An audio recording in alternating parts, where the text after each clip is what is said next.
All right, let's get right into it. Today, we are talking about a celestial force that is pure, uncut ambition. I'm talking about Wuqua. You might know it as the sixth star of the Big Dipper, but it's also called the god of action and wealth. And honestly, understanding this star might just change the way you go after your own goals.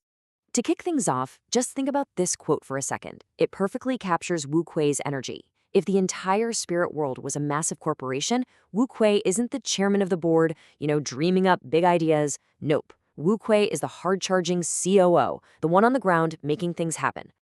So, are you ready? Because we're not talking about luck or just wishful thinking here.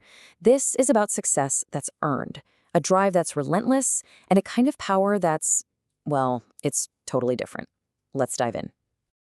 Okay, first up, to really get Wu Ku, we have to see where it fits in the whole cosmic hierarchy. This isn't just some random star. We're talking about a figure with some serious influence and authority. This slide just frames it perfectly. Picture that cosmic boardroom again. The Ziwei Emperor, he's the big picture visionary, the chairman. But Wu Kuo? Wu Kuo is the COO, down in the trenches, the one turning all that vision into actual tangible reality. It is all about execution, all about results. So, what makes this celestial executive tick? Well, it really just boils down to these four principles. Wuqua's entire philosophy is built on what you can see and measure. There is absolutely no time for fluff, zero patience for excuses, and definitely no room for office politics.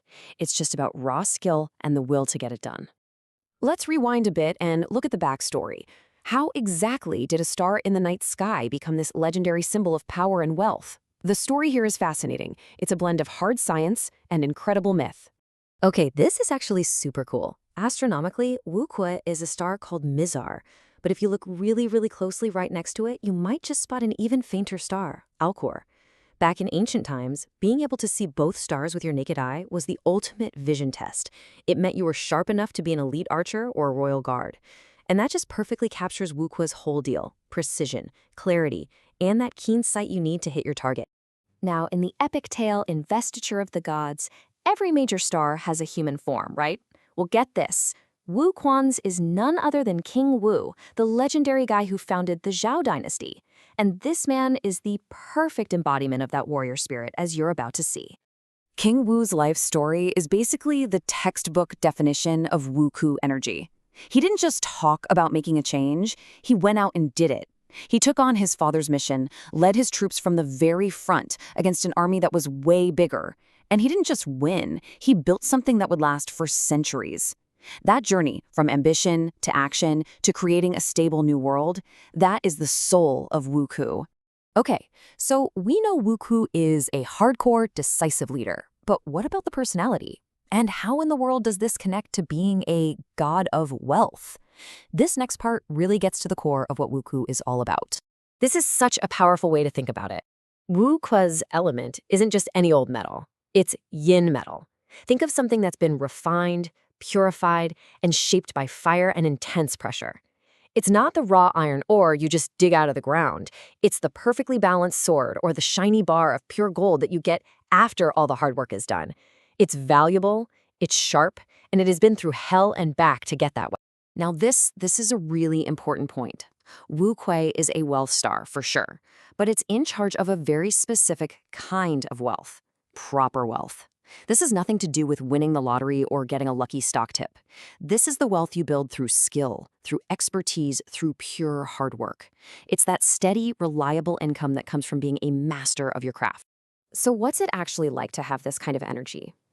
Well, people with strong Wu Kun traits can come across as a little robotic. They absolutely hate endless meetings, they just want to see results, and their communication style is completely stripped of any fluff. And while that brutal efficiency is amazing for getting a project over the finish line, it can definitely cause some friction in teams and relationships that need a little more, diplomacy. So just how direct are we talking? Let's play out a little everyday scenario. Imagine you've gotten all dressed up, you're feeling great, and you ask your Wu Kui influence partner this very simple question. And that's probably the kind of answer you'd get. Now, listen, it's not meant to be cruel. To a Wu Kui mindset, that isn't an insult. It's just a statement of fact. Giving a compliment would be inefficient, and telling a lie would be illogical. They're just giving you the data. There's a reason Wu Qua is sometimes called the star of solitude. That kind of bluntness isn't always easy to live with. Okay, so great stories, cool myths, but what does any of this ancient stuff have to do with our lives in the 21st century? The answer is pretty much everything. Let's look at how you can actually channel this powerful energy for success right now. Wukua's spirit is everywhere today. You see it in the self-made entrepreneur working 18-hour days. You see it in the engineer who obsesses over every line of code, or the Olympic athlete who dedicates their entire life to shaving a millisecond off their best time. It's anyone who gets to the top through pure discipline, expertise, and a relentless focus on their profession. So if you want to align with this energy, you have to play by its rules. You don't ask for handouts, ever. Instead, you ask for the strength to do the work yourself, the courage to take on the tough challenges, and the focus to get better at your skills. And when you do, you show your commitment. You bring the tools of your trade, your laptop, your paintbrush, whatever it is. It's a symbol that you're serious, and that's what Wu Kuei respects more than anything. And really, that brings us to the final and most important question. Wu Qua is a reminder that true, lasting value isn't something you just find. It's something you forge. It's built with sweat, with discipline, with mastery. So the real takeaway here is a challenge to all of us. Is the work you're putting in worthy of the reward you want?